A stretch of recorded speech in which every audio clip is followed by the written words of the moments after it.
A beautiful and bright little girl. A helpless little girl locked in. Left forgotten in a hot childcare bus. 3-year-old Neveah Austin should have been in safe hands when the childcare bus picked her up in Rockhampton 6 days ago. Instead, the toddler was discovered semi-conscious 6 hours later when staff went to do the afternoon school pickup. Carers had reportedly failed to take her into the centre. It was a 28-degree day. It would appear that there were some breaches of procedures, and that will form part of our investigation. A desperate family left praying for her survival. When I walked into the ambulance about midnight on a Wednesday night, I thought that would be the last time I'd see my granddaughter. 2 years ago, 3-year-old Malik Namok Malamu died after being left on a bus under eerily similar circumstances in Cairns. I felt really sick in my stomach. Angry, but definitely sick. Malik's death sparked a major awareness campaign, with childcare centres required to review training and safety practices regularly. Something has clearly gone very seriously astray with the policy in practice. Given just a 5% chance of survival, Nevaeh spent 5 days in hospital, chronically dehydrated, as medics ran tests on her brain and kidney function. To feel that helpless for a little girl, I don't want any parent, grandparent, any person in Australia to ever have to feel that feeling again. Read this one. That's But overnight, little Nevaeh made a miracle recovery. To see her actually get out of that car was something that is indescribable. It was the best feeling I've ever had in my life. Better than when she was born, to be quite honest. Spending her first day back home, safe in the arms of her older cousin. How are you? Nevaeh's grandmother, Pamela, who you saw there, and Mum Sheridan join us now. I mean, the whole country is celebrating Nevaeh coming home. But for you, this must have just been such an incredible and intense moment. What was it like when she came back to you safe and sound? The feeling is not indescribable. Like, there are no words I can actually find to tell you how I feel. Like, watching her on FaceTime eating an ice cream was just, wow. She can feed herself ice cream again, that's great. But yeah, I was so overwhelmed with emotion. Not from just myself, but for my daughter, like, yeah, horrific experience for any person. Pamela, what went through your mind when you were told that Nevaeh had been found unresponsive in a hot bus? What even happens to you when you hear news like that?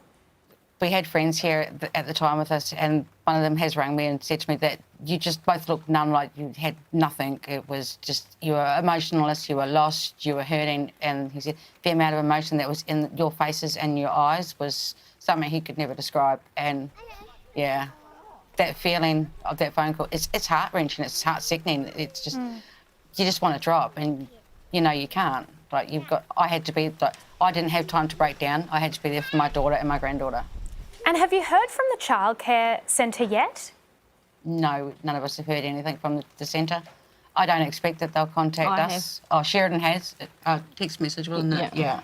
Facebook message. But to be quite honest, them contacting us right now probably wouldn't be a very good idea. What did that Facebook message say, Sheridan? Just sorry, and that she was thinking of her pretty much. How have you guys been getting through? Taking minute by minute, day by day, just breathing, a lot of pacing, a lot of, it could have been a lot worse than what it was, and what ifs and why. I think the why is going to be there for a very long time. How? And how did this happen? It's a 4-minute drive from our house to the daycare centre. So how can you forget a child in 4 minutes' time? This is your job. This is what you choose for a career. And you forget one child, the only child you picked up, and you forgot her. Like, did you have a busy weekend? I know it was Wednesday, but were you planning the following weekend to come? How did you forget this child? And for the papers to say, oh, she's hiding with family and she's been comforted by family, well, I'm sorry, you're not very distraught. You look more pissed off. Like, that photo of her in the newspaper is quite disgusting. It's just like, wrestling bitch face, sorry. You're being cared for by your family while my granddaughter is fighting for her life and nothing from the daycare. And what changes do you want to see come out of Nevaeh's ordeal? To be quite honest, I'd like that daycare centre to close. I don't think it should be in operation. I would hope that the Department of Education revoke its licence to operate, because endangered one child. Like, how many more children do they need to harm before it actually closes? I'm just trying to get my head around what you've been through. over this period, like the ups and the downs, and of course it's ended well, which is great, but everything along the way. And I keep coming back to that figure of 5%, that was the chance of survival here. 5% is a very small number, you know, like in those sort of situations. How do you process that, or how do you feel? Is this like a miracle to you? Like how do you get your head around the fact that a 5% chance of survival has come through?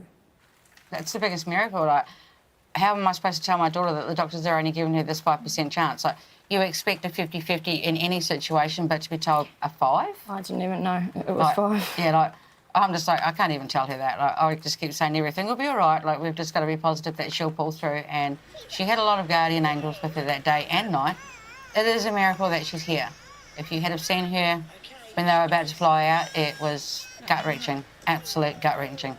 I had to hope and pray that these doctors, as good as they are, will keep my granddaughter alive.